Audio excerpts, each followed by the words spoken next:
So hey guys, welcome to this video. तो इस वीडियो में मैं कलर करने वाला हूँ सरस्वती माँ को, ठीक है। और पहले आउटलाइनिंग मैं डाल रखा हूँ, तो आप चेक कर सकते हो, मैं डिस्क्रिप्शन में दे दूँगा।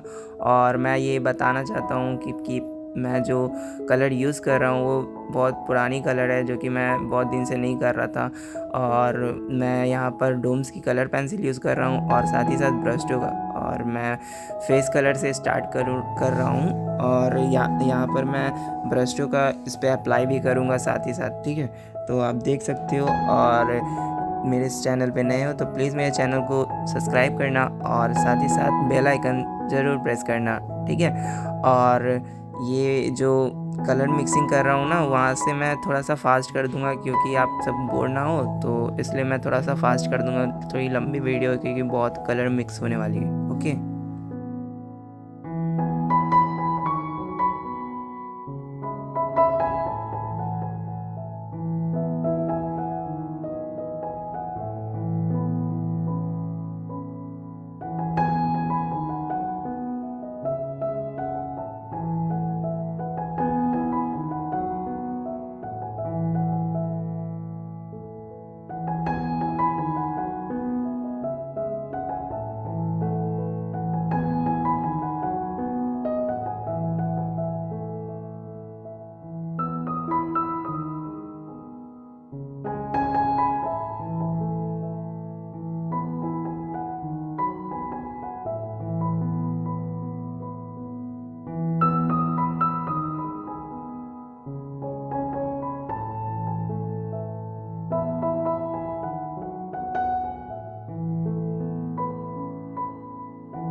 है।